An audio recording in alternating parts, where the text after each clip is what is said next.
In this video, this will be a short productivity guide. Why? Because I want this channel to be about multiple things. I don't want to be one-dimensional and only talk about one topic.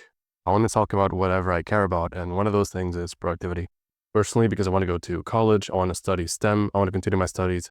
Therefore, I need to be extremely productive and efficient with my time, and that's why I've researched so much about productivity. And this video is just a small percentage of what I've researched and what I know about this topic. So if you like this topic, let me know if you want me to continue doing this. That being said, number one, write down the top 3 goals of your day every single morning. So we do have studies on this where basically writing down your goals, it increases the probability that you will achieve them. And so here are some of the benefits. You increase the probability that you will achieve your goals.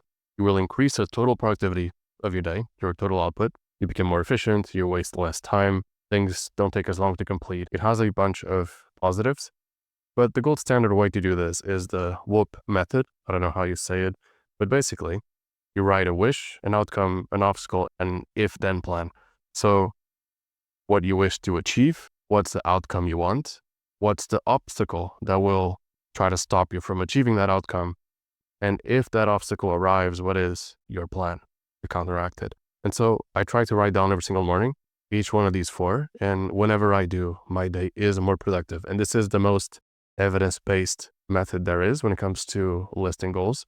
So don't just list your goals, also list all these other things, because it will basically complete everything you need to increase the probability, increase the chance that you will achieve your goals. And by the way, do realistic goals. Don't say, oh, I want to make 10K a month. No, ideally, you want to write down realistic goals, and ideally goals that you can achieve short term or even today. And so yeah, be realistic. And this method, which is a gold standard method when it comes to the data, we have a bunch of studies on this method. This will increase the probability that you will achieve your goals or get closer to them. And by the way, quick reminder, I have a school community where I talk about the gym, physique, skincare, hair loss, money maxing, etc. And if you're curious, you can join. It's the first link in the description or the first link in the pinned comment. It's the same link. And yeah, join if you want. Number 2, avoid upward social comparison. So you probably think that comparing yourself to others is going to motivate you. But comparison in 2026, this is not the comparison we had 100 years ago. Comparison like we have now, where you're comparing yourself to the 0.01%, it just spikes your cortisol and it impairs your ability to focus. It puts you in a fight or flight mode, in other words, sympathetic nervous system, and it blocks your ability to be in a rest and digest mode, which is your parasympathetic nervous system. Therefore, you should try to limit or eliminate the source of upward social comparison. So in my case, I had to deactivate my Instagram account because that was the source of the upward social comparison, where I was comparing myself with the top 1%. There was no net positive in my life because of it. Therefore, I just deactivated the account.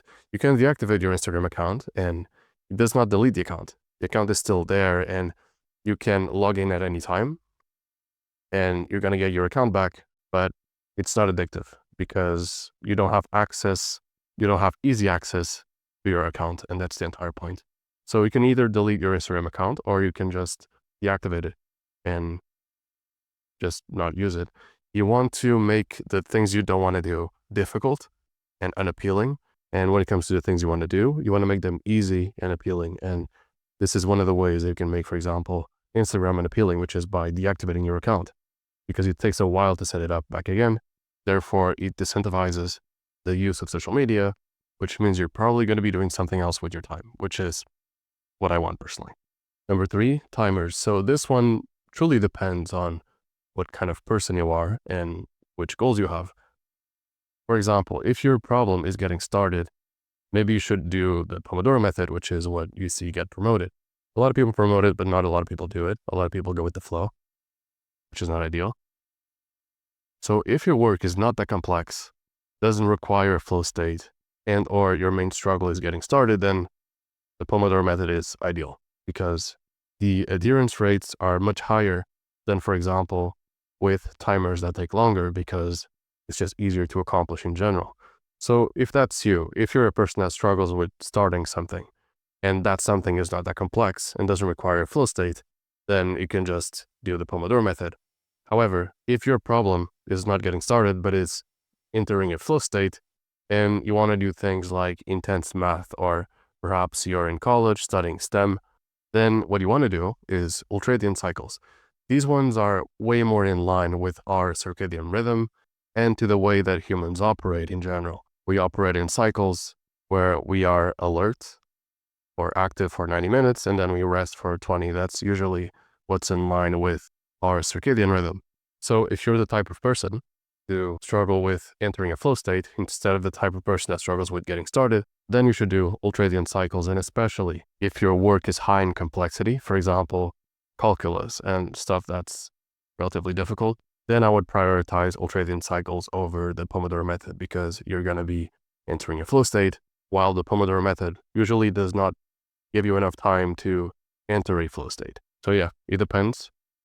Think about which type of person you are and what's your struggle and what type of work you need to get accomplished. And then choose the type of timer that will be in alignment with what's best for you personally. These were just 3 things when it comes to productivity. I have way more, and if you want more of these, you can comment down below and tell me that you want more of these videos. And also you can like the video, so that also tells me that people want more of these and that I should make more. Thanks so much for watching. And I have a Skool community where I talk about skincare, physique, gym, hair loss, money maxing, etc. And if you want to talk to me directly or you want some advice, that's the best place to reach me.